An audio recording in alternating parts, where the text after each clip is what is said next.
Hi, good morning. Yesterday and day before yesterday, we had a video which was controversial or argumental, which was going on very actively in our YouTube channel. One thing I would like to tell people is when you're practicing, you have to take consideration into how system works. So when you think that you're going to treat a system, you should know first of all how the system works. For example, if you are going to treat movement, you should know how the movement is happening in human body, for which there are a lot of theories which have evolved over a period of time. They are called as motor control theories. How motor system, that is the movement production system, happens in our body, which are the things that are producing movements in our body. So those knowledge is keep on evolving.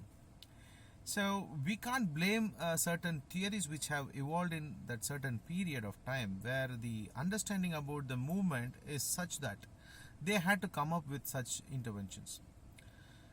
That's why the motor control theories are so vital. People should know about motor control theories based upon which your treatment is going to be based on.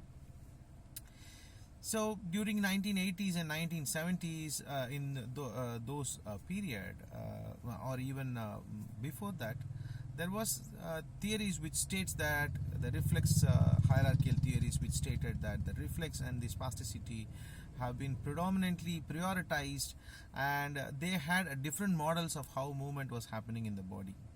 It was not like what is believed now. So all these theories are based upon those concept of movement production in the body. So once the theory has been outdated, that is the subsequent innovations and inventions have disproved the theory, the basic theory on which these interventions are designed. Obviously these interventions becomes outdated. So if you ask me, can a physiotherapist influence the tone? I would say no. You cannot influence the tone. You cannot change the tone because it is a centrally generated hyper excitability of the stretch reflex, released stretch reflex. You cannot control. If at all you are able to reduce the tone of the muscle for a very short period of time, that may not be functionally utilized. That is the important thing you have to consider. So that was my idea about that controversy.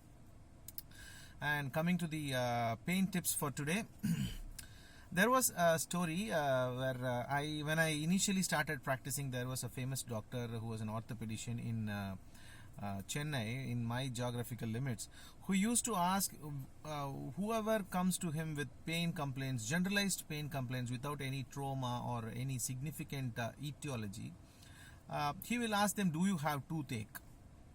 And if the patient says, yes, I have some inflamed gums or tooth, he used to send them to the dentist.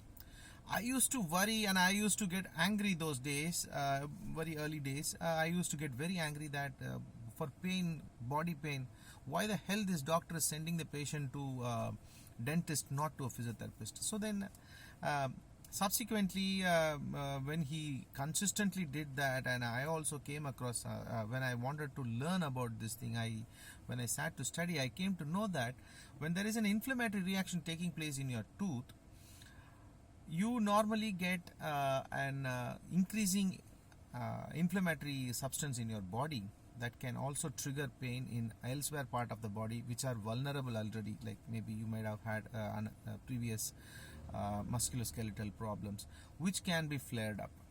And invariably this tooth inflammation has a direct relationship with your diabetes, because there are studies which states that with an inflamed gum and an active inflammation going on in this region, the insulin utilizing capacity of the body is being suppressed because of the number of circulating inflammatory bodies. And invariably the blood glucose level goes up, and that becomes a congenial atmosphere for the organism and the pathogens to grow, which again makes the localized inflammation systemic infection that is throughout the body. So again the circulating antibodies numbers are going to increase when they are fighting against these maximal infection that is happening because of this tooth inflammation.